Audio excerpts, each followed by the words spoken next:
Peace Report. I'm Amy Goodman with Juan Gonzalez. And welcome to all of our listeners and viewers around the country and around the world.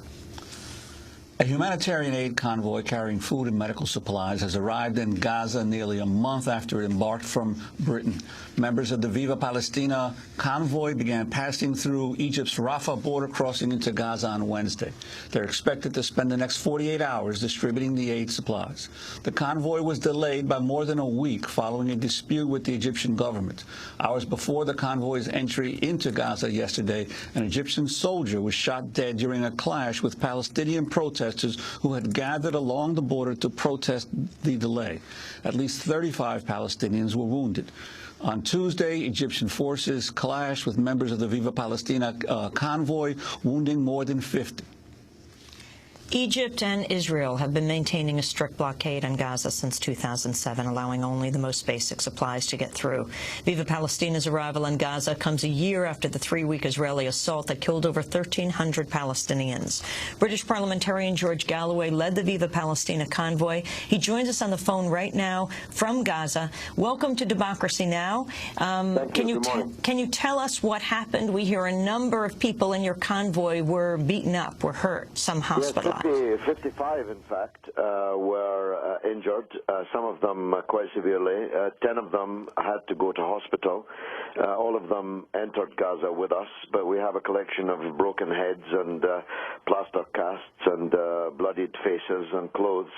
It's quite a testimony to the role that the government of Egypt is playing in this siege that you've just admirably described. It was entirely unprovoked. It was an attack on unarmed civilian people, and it was very frightening and brutal. And, of course, it was of a piece with the way that the Gaza Freedom Marchers were treated in the center of Cairo in the middle of the tourist season just days before. What kind of coverage did that attack receive in the Egyptian media, and did it have any impact on the government's decision to then let the convoy pass? Well, the good news is that nobody watches the Egyptian media in Egypt. All of them watch the pan-Arabic stations like Al Jazeera, satellite stations which have broken the censorship walls of the dictatorships in the Arab world. And so everybody in Egypt knows what happened in that little port of Al Arish, and the vast majority of them, I'm sure, completely disapprove of it, indeed denounce it. The Egyptian people are entirely behind the Palestinians under siege. Unfortunately, they are ill-served by a government that is playing a quite despicable role, actually. Just a few yards from where I am now, the Egyptians are building what we call the Wall of Shame, which is being done in conjunction with the United States military to try and choke off the tunnels, which are the only other means of bringing life into Gaza, in which sheep and chickens and petrol and gas and the other means of staying alive other than medicine. Because if I may correct something you did say in the introduction, you said we were bringing food and medicine, but we were only bringing medicine because food is actually not allowed to come through the Rafah gate from Egypt into Gaza. Food must pass through the Israeli lines, because, of course, they say they are concerned about the safety of the food. They don't want to cause any food poisoning in Gaza, you understand. Can you describe the condition of Gaza? It's been a year since the Israeli assault. You were there last year also trying to bring in aid. It's desperate. If I give you a tiny example, only to give you an example, I'm here in quite a nice hotel, except there is no food in the hotel.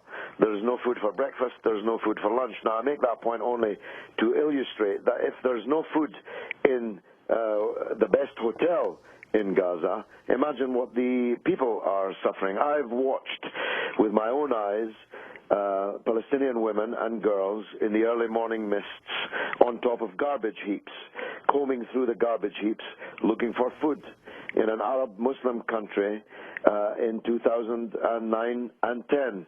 It's an absolutely scandalous situation, and Amy, remember why and how it came about. It's been imposed by men. It's not a natural disaster. It's been imposed by men to punish the people of Palestine for voting for a party in a free election that the big powers, including yours and mine, and Israel, don't like. Now, I myself would not have voted for them. I'm not a Hamas supporter. But the only people entitled to choose the leadership of the Palestinians are the Palestinians themselves. Have you been meeting as a British member of Parliament? Did you meet with any Egyptian leaders? And is there an explanation of why the Gaza Freedom March was kept out? They allowed in about 100 people, but many refused under those conditions, and why the Egyptian government is stopping these peace activists from entering Gaza? Well, I'm glad to say that at every stage we insisted on all of our convoy entering Gaza, and we refused to leave Al-Arish without our prisoners, 6 people who were being held prisoner by the Egyptian government's forces. And we refused to accept the exclusion from Egypt of some of our convoy members, all of whom were initially excluded, but all in the end were let in and are with me here in Gaza. So in terms of solidarity, I'm proud of what we have achieved. No, there's no explanation from the Egyptian regime at all. How could there be, in a way? How do you explain to anyone that that Egypt, once the heart of the Arab world, is now playing a part in building an iron wall of shame around suffering people who are being effectively starved, they hope, into surrender, but if not into surrender, then into death. And George Galloway, your sense of how the Palestinian leadership is regarding the policies of the United States. Now we're a year into the Obama administration. He's on the one hand attempted to reach out to the Arab world in a way the Bush administration never did, but in terms of Palestine and the conflict with Israel, there doesn't seem to be a whole lot of change. Well, I must tell you, Juan, as someone who myself, on my radio shows and TV shows and so on, campaigned for the election of Barack Obama, tried very hard to persuade people on the left that they were making a kind of utopian mistake in not supporting Obama. There's a tremendous, bitter disappointment here in Palestine, and indeed wider than that, at the role that President Obama is currently playing, or rather not playing. His speech in Cairo was a wonderful piece of work. It was mesmerizing. It transfixed the Arab public opinion that finally, after the Bush years, we had some hope.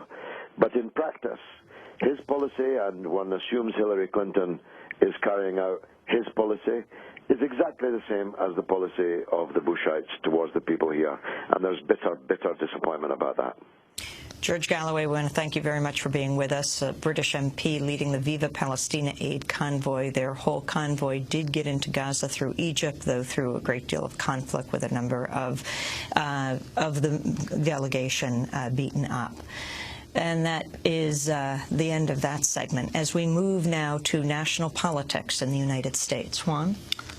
Well, 2 veteran Democratic senators, Christopher Dodd of Connecticut and Byron Dorgan of North Dakota, announced this week that they would not seek re-election in November, increasing the chance Democrats will lose their supermajority in the Senate after the midterm election.